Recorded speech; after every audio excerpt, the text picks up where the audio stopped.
Good morning, everybody. Happy Friday. It is 11:50, last final video of the week. It's been a quite interesting week, to say the least, in the market. I'm going to run through a couple things. I'll make the video overall pretty short and clean to set us up for next week. So let's jump into it. Let's get the overall backdrop of the market. Let's look at the NASDAQ first, again, because that's always what we gauge, the tailwind of the market. So we've had a roughly a little bit over a 9% peak to trough downwards here correction. I would call this a correction at the moment. We have sliced the 50. We have sliced the 21. Yesterday was an absolutely brutal day. It was one of the worst days in the market. And I don't remember the statistic, but in a very long period of time, we opened up green and we had a major, major reversal. So I've mentioned in the last couple of weeks, you have to be flexible, you have to be nimble, you have to be able to give what kind of go with what the market gives you, and the market's giving you a correction, and you can't fight it. You don't want to try to buy dips and catch falling knives just because you think that's the way it works. We don't just buy dips.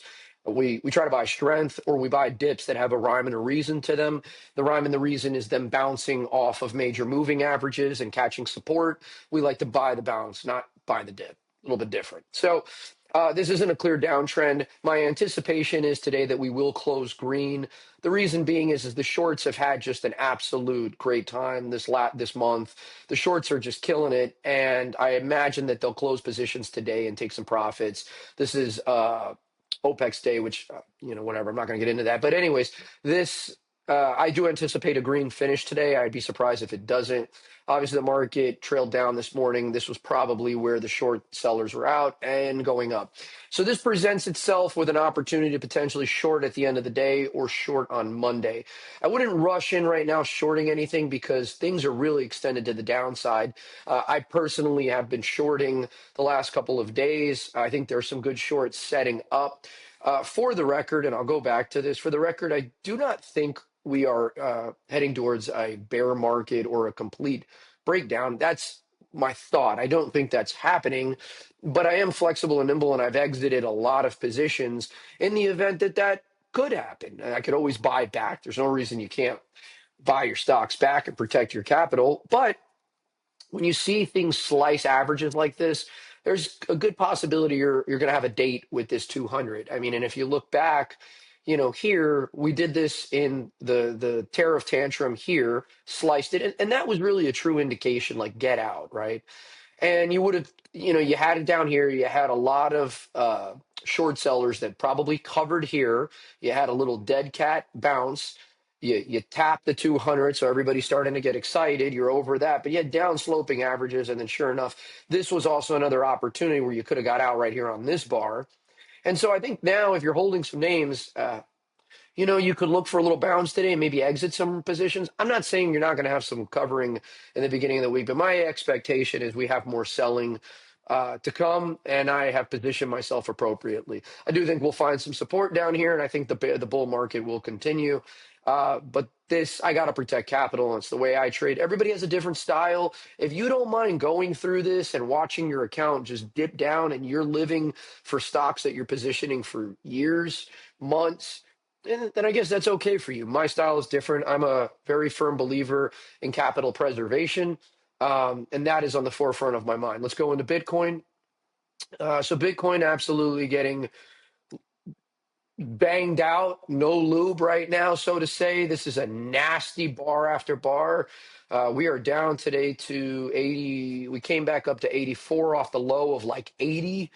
I mentioned this a couple of weeks ago. I said it was not actionable. This truly was a little bit of a bounce that did nothing. I tried to take a position, got stopped out, down. I started taking puts on which is the IBIT is the ETF for Bitcoin. I would have naturally have not done that, but I do hold a lot of Bitcoin and I wanted to hedge myself. So I've been taking puts since about here, and it's worked out. It's helped me brace the fact that I own a lot of Bitcoin that's lost a lot of value in the last couple weeks. But I've been mentioning, my time horizon for Bitcoin is different than most people. I understood this. I was not buying any of this. I will be a buyer in this area again. I definitely will start nibbling here. Uh, I might even take a little nibble of a position or add a little bit to my long term today, actually. Not a lot in the event that it does go down, which I do anticipate it to go down into the 70s. Um, but listen, I will say this. Everything that you see online is doomsday scenario, Bitcoin. This has happened before. There's precedent set.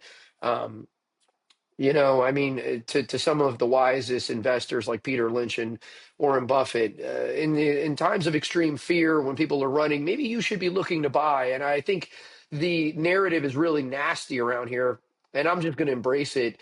And I probably will nibble. I'll add a little something today, and I'll add more, and I'm okay with it going down. I'm hedged.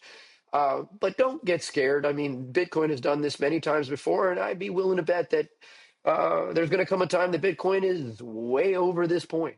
And you're probably going to look back and say, damn it, I wish I would have bought some down here. Just saying, if you don't own any Bitcoin and you're looking to start a position, maybe now is the time to start a position. Just saying, you might want to consider it. One of the ways to do that is IBIT, the one that if you don't want to buy Bitcoin, you can always buy IBIT. If you don't want to buy IBIT and you want to go super safe, you can buy this, which I do own this, and as you can see, this has taken a bit of a beating, but this does pay out a massive dividend. This is more income based. A good mix of IBIT and BTCI might be healthy. So okay, we've done enough on that. Let's move into gold. Gold, I'm a fan of gold. This is becoming tight. I like things tight, and this is getting tight here on the 21. I'm a believer. I think I'm going to start to buy a little bit more gold. I did buy the GLDI to capture some dividends. I bought that. It's whatever. I'm probably flat. I care about the dividend next week. All right, so let's now move into stocks that are working, stocks that are not working. First of all, let's talk about the Fed. One of the Fed presidents today, Williams, came out and said that we might have a rate cut in December. Well, that spun the futures this morning, and it chilled up. We got it down. Now we swoosh it back up. So, I mean, listen, that was a piece of data that I think was beneficial, that Williams did say that we could potentially have that rate cut that everybody's expecting. Listen, let me make this clear. When Trump gets his Fed share in next year, we're going to get rate cuts galore. Anybody that thinks otherwise is crazy. We are going to get Fed rate cuts next year. Undoubtedly, in my mind, I would bank on it.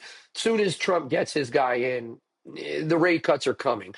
How you position yourself, that's up to you. I think the smart people know that. Redfin did release some information, said that U.S. luxury homes jumped 5.5 in October. That was a large rise for U.S. Luxury homes. So they're growing 3 times faster than non-luxury. What does that tell me? Tell me specifically that the wealth gap in this country is very real. And that type of data, if you dissect that to a granular level, you understand what I'm saying. Yeah. I'm not going to get into the wealth gap, but yeah, it's pretty real. All right. Okay, let's go into some names that we could look at playing next week. Let's see what I bought, what I sold. Um, so I took some new purchases last week, but I'm going to go on one that continues to work for me, IMNM. I laid this one out 2 weeks ago. Another gorgeous day today. This has got a trip with $20, I think. Here's the thing, though. I want to make this clear. I'm going to take profits on this probably next week. And depending on how much it runs up today, I might cut my position in half. When the market is going down, these names are holding up really good right now, but eventually they all get got when it comes to selling pressure. So these are the safe haven. Bio healthcare is becoming the safe haven for a lot of stocks. That's great. I've been fortunate. I'm playing in that field right now, but they're going to get got. So when you have profits, like I have over 30% profits here, and in my calls, I probably have over 50, you've got to take some off the table. Don't be a pig. Be smart with it. Okay. What else we've got here? So that name is working. BHVN, I did sell this. I got into this. I had about a 12% move, and then I sold it yesterday, and now I'm looking for a new entry.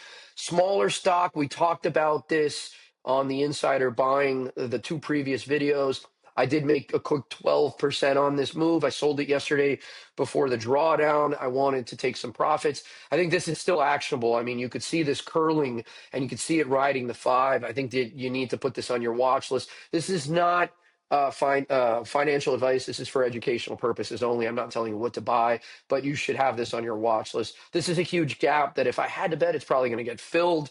So that should be on your watch list for next week on the upside.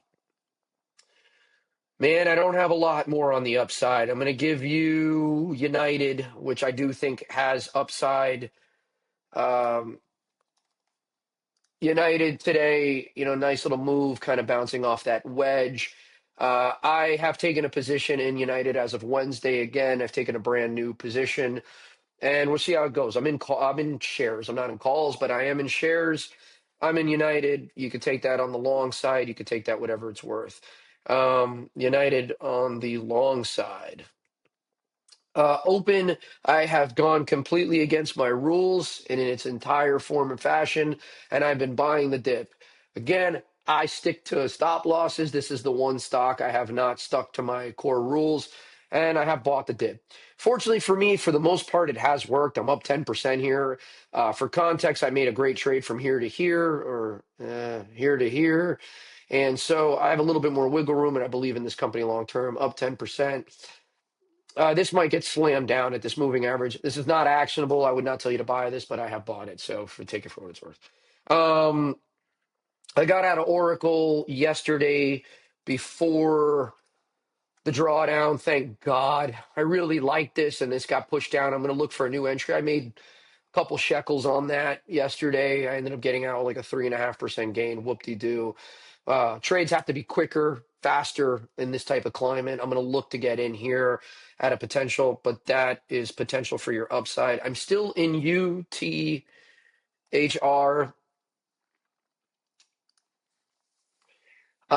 This is still actionable, guys. If you want to take this, you can take this. This is actually a great chart. Technically, it looks very good. I'm in it. Down today, not even up. It's basically flat. So that would be a stock that you could look at for an upside move. All of the value stocks are catching life. UPS also catching life. Big here today, big bar. This is people moving money to safe havens. That's a good sign. I own that in my IRA. I've said to you guys 2 weeks ago, you could buy this and bury it in your IRA. I would not make this a tradable stock. I think this is going higher. I think this is going to get into this 112, 115 range. The Mag 7 looks like they're doing good. Oh man, I fucked up, bros. Bros up again today. I own this in my IRA. Thank God. If I didn't own this in my IRA, I'd be furious. But having a great day today on some serious good news. The coffee business continues to thrive. I can't wait till I own a coffee store because this stock is going to eventually get up here, but more of an investment for me in my 401k. So I'm really looking at this as we talk, and there's a ton of stocks just catching bids, and they're really moving upwards. Then I think for some of you that are like diamond handing some of these stocks like fools, you might get an opportunity to exit out some of these names and reset yourself going into next week, and I think that's beneficial for you. I'm going to give you an example of AMD. I cut a big chunk of AMD the other day. I cut it here. It had this huge move down. It's almost green. I still have my long-term 401k shares, but I also still have a small position in my trading account. This was hands down my best trade of the entire year for 2025, and I was not interested in giving back profits. There's a good possibility here. If we see this range at the end of the day, I'm going to cut the rest of it and just leave what I have in my long account. This is not actionable. But hoping is not a strategy. I say that over and over again. All right, so let's go into some stocks I've been shorting. And I'm going to repeat, today is not a day that you want to short, only unless if we have a major green close. You could maybe wet your beak on a couple shorts. So my best short of the last week has been Microsoft. I wish, just like anything, I wish I would have gone heavier. This is a true short. It got up here yesterday in the morning, boom. It comes up, boom. Every time it hits that moving average, boom. So your averages now that used to work as support are now working as resistance. And anytime that this goes up here, I'm shorting it. down. That's one that you could look for today. Listen, shorts are going to cover, but anytime good news is coming out for a stock and it keeps going down, it's a bad sign. It means it's probably topped. So that's one you want to look at. Meta, another dog shit move lately. I mean, this has just been Zuckerberg's been getting ramrodded here all the way down from 761 to 591. If I was smart enough to take that short, my goodness. So let's make this clear. This was their earnings move. They basically said they're spending a ton of money. Wall Street didn't like it because they don't think they're spending it appropriately, and it got clobbered. Here's another one. It could come up here, and then you could then look at taking puts, shorting that, maybe go 3-4 months out and give yourself a little bit of comfort. Doesn't mean you have to use all that time. For you guys that are new to puts, I would give yourself 3 to 4 months from on your strike date. I'm sorry, your date, your expiration date. I give yourself at least 3 to 4 months so you have a little bit of wiggle room. So Meta is one that you can short. CLS is also one that you could put on your list to short next week. This one, I have a gut feeling this is going to pop up to this area and this gap, and then I will look to short that. That's a good one that you should keep on your watch list to short. Those are the big names to short. Now I'm going to go into the smaller names and what you can look at. And wow, Open having an unbelievable great day. So Palantir, I'm watching closely and I want to believe in it, but I don't think it's going to. This is starting to truly look like a short. The people like Michael Burry, they're just much more intelligent than me. They shorted here. Yeah, obviously, that's why he makes the big bucks. I'm not that smart, but I can still make some money getting the meat of the trade. And yeah, I think I'm going to look to potentially short this next week. Though, but if it stops me out and it confirms an upward move, I'm flexible. I have no problem looking to play it again. Palantir could be something. All right, now I'm going to jump into some speculative names that we've talked about a million times. I've been shorting them, and I want to make something clear. The market is going to push out dog shit. The market is going to push out crap, companies that have no fundamentals that don't make money. All of these miners, cheap energy names, quantum, they're garbage. They're just garbage stocks. They don't make any money. They're going to get pushed down. So let's go into some active shorts that I have as true shorts. Let's start off with, I'm going to go, let's start off. All right, Cypher Mining. I talk to people all the time, man, and they're like, I know people that bought this here, had a good profit, and they're still here. And it's like, dude, you don't set a stop loss at all. You gave away you let a good trade go bad. These people, they tell me they believe in the story, and then all of this shit is happening, and yet the stock's going down. This is a potential short. This deserves to be like a $5 stock. I'm actively shorting that. CoreWeave. I closed my short yesterday. I'll jump back in this today. This could be a short today, up 4.5%. This is just shorts covering. Once you get that move, maybe end of day, maybe Monday, this could be something. Put it on your chart. Keep it around this area. See if it gets denied. If it gives you confirmation, if you want true confirmation, if it doesn't get above this wick, the top of that, that's a short. That's another CoreWeave going to 20, $30 a share. Rigetti, where's Rigetti? This is another garbage trashola company that just Rigetti. Look at this. Look at this nonsense. These people, I talk to these putzes, they keep telling me they're holding it. It's going to come back. What? Look at this shit. This stock is a $5 stock. I've been in a short for this. I played this 3 times. I'm in a true short. This is one. Put it on your short list, for God's sakes. This stock in 3-4 months is going to be $5. Put me on record. It's going to be $5. This is not financial advice. It's for educational purposes. IONQ, another just garbage company, man. Just look at this. I mean, look at this. This has just been a short's dream. I mean, this is below trend lines, below the 200. It's going to have its days where it gets 3, 4, 5% and then clobbered down. All right, so I gave you all those shorts. I'm not going to give you Iron. Iron is the only one that I have not complete. I don't own it. I'm not in a short, but I have my eye on it. It lost the bottom of this wick. Here's my theory. It has a potential to be a good company. I do think this is a $20 stock, but I'm not going to short it because I'm not confirmed on that. This one has a little bit more potential than others. And then, as a guy that can admit when he's wrong, I'm going to go ahead and put Bloom Energy.